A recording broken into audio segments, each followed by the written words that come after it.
Hi, my friend, Rick Hagar here with rickhagarofficial.com. I wanted to do a quick vlog here today that talks a little bit about a topic that I think is very important if you want to be more successful in business, more successful in sales, if you want to grow your business, if you want to grow your organization.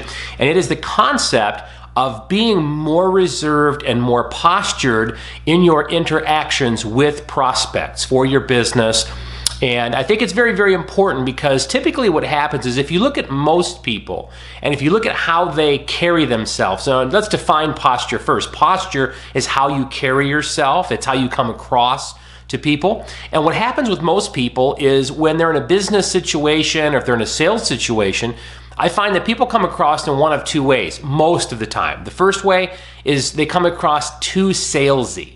And what I mean by that is that they come across a little too aggressive, a little too high energy. They come across as though they're really trying to sell something. And what happens with a prospect is when you come across salesy, from a subconscious standpoint, even from a conscious standpoint, a barrier begins to come up. And so if you're aggressive, if you're high energy with them and you come across as you're trying to make a sale, there's a defense barrier that they put in front of them, and it becomes harder for you to be able to communicate effectively because they're only hearing that you want to sell them.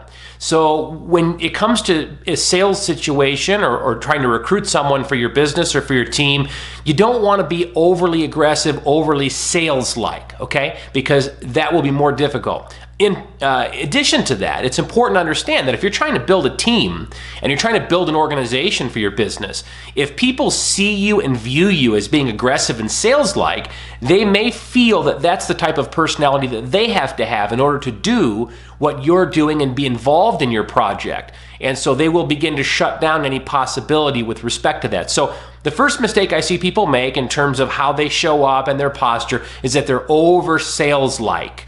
Okay, and that causes these problems. The second thing that I see is a lot of times people will come across as being too needy. They come across as weak, and unfortunately, people in the world don't want to follow weak people. Certainly, you can guilt people into buying from you, but ultimately, the long-term strategy isn't an effective one because people want to follow or be a part of a culture and organization where they feel that there's leadership and it stands for something. So you want to avoid these two mistakes. You don't want to come across overly sales-like, overly aggressive, overly energetic, because that puts up the defense barrier and they begin to shut you down. And you don't want to come across as being needy and weak because nobody likes to follow that. What you really want to do is develop more of a reserved posture. And a reserved posture is one where you're confident, you have confident expectations, but you're not overly aggressive. In other words, in your body language, not your actual language, but your body language, you want to come across like you have something amazing that's going to be of value to them, and whether they get involved or not is of no consequence to you. You're going to be successful either way, no matter what. That's how you have to come across without actually saying that. If a prospect feels like you've got something amazing and you really don't care whether they take it or not, guess what? They're more likely to take it. Okay, because they don't feel like they're being sold. People want to be a part of something that's exclusive and great, and they want to feel like it was their own decision to be a part of that club. Best example that I can give you is look at when Apple releases a new iPhone. What typically happens? There's a little bit of a build-up. Of course, there's a presentation. Of course, they lay out the benefits. But there's a posture in how they do it.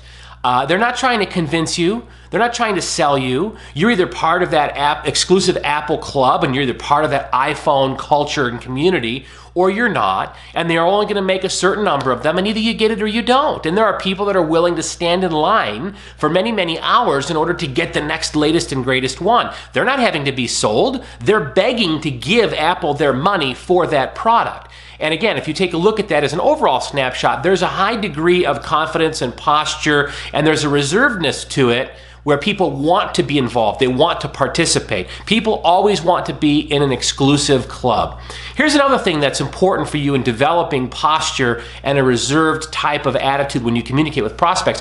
If you have an overflowing pipeline, Meaning if you have a lot of prospects in your pipeline, you tend to have a little bit more posture because you've got so many people to talk to and to share your idea, your concept, your product with, that you can't waste time with anyone. You can't waste too much time with anyone. And so if you've got that much in your pipeline, people sense that you're not trying to sell them and you don't really need them, but you've got something of value. Now again, your presentation has to be strong. You have to convey value. You've got to show people the value for them. I'm talking about in the decision-making concept of it, don't be overly aggressive or come across as overly needy. And if you're making a presentation to someone and it's an effective presentation and you've given it your best and you have asked them to get involved, you ask them to give it a try, ask them if they're ready to get started, and if they're kind of wishy-washy or they're not ready, then I think that after an honest attempt, a full-blown presentation, an honest attempt, I like to do something that I call cordially disconnect.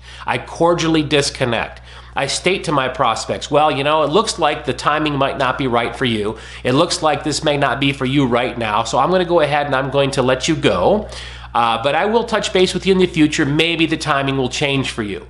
And see, if you do something like that, rather than attack them and try to overcome every objection and try to slice through, they're going to have more respect for you. You're not going to burn the relationship. And at a later point in time, you can get back with them and they will remember that you were cordial and that you were confident and you had this reservedness about you where they felt comfortable working with you, which is in the opposite of how most people deal with people. They try to close them, they try to overcome the objection, and then they might get a sale out of that, but what do they do for the future? That's what we have to think about. What do they do for the future? So when you talk with prospects, you want to come across as reserved, you want to have the right type of posture, confident, you want to be expectant, but you don't need any one person. Your success or failure will not rise and fall on any one person. Don't be salesy, don't be needy. Be cordial, be reserved, and you're going to do far better in your sales and interaction with people and your team building. It's called being reserved and having posture. I appreciate you so much for taking the time out of your schedule to view this blog post, and I hope that you'll share it, and I hope that you'll be able to give this value to other people who may benefit from it. Thank you so much. RickHagerOfficial.com. This is Rick Hager signing out. I'll talk with you soon. Bye for now.